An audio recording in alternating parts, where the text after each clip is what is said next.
Cette manifestation est assez très forte. Enfin, moi, ce que j'entends de Juan est épouvantable.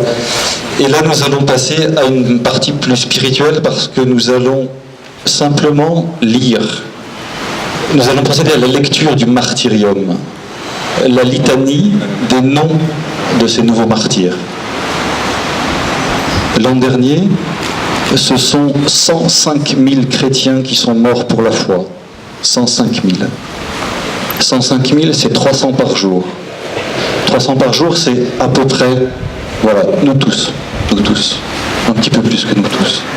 C'est un toutes les 5 minutes. Bien sûr, c'est en Afrique et au Moyen-Orient. Il y a un mois, le père Jacques Mourad, qui avait été le conseiller spirituel de Juan, a été enlevé dans le monastère de Mar Elias en Syrie. Il a sans doute déjà rejoint la liste des nouveaux martyrs. Il y a 2 jours, Boko Haram au Nigeria a lancé un raid, 80 morts.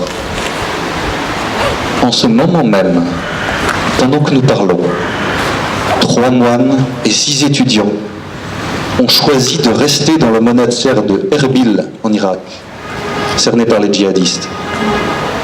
Comme avaient choisi de rester sur place les 7 moines du monastère de Tibérine.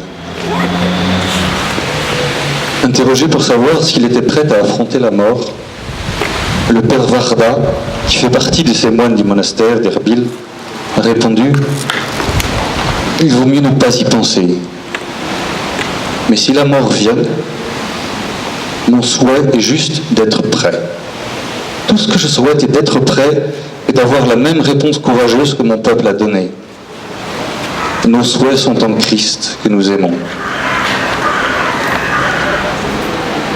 Aussi, la liste que nous allons lire est-elle incomplète et ne reprend-elle que quelques-uns des noms de ces morts.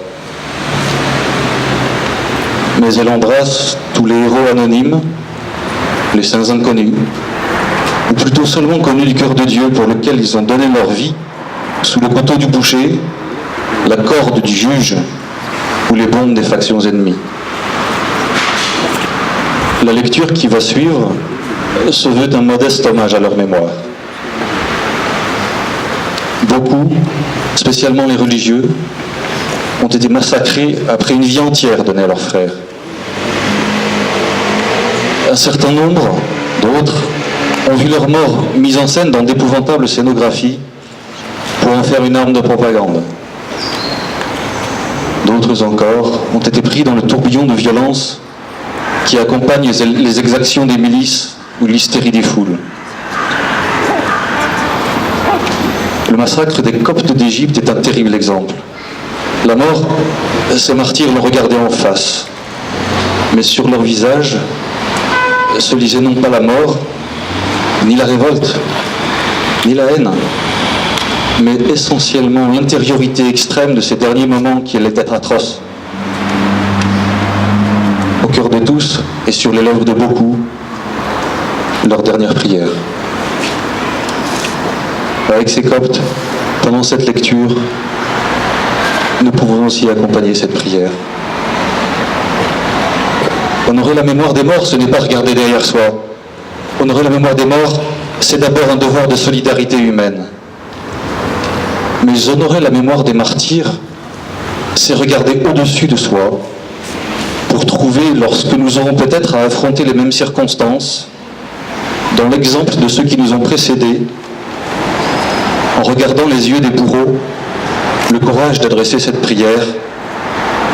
Père, pardonne-leur, ils ne savent pas ce qu'ils font.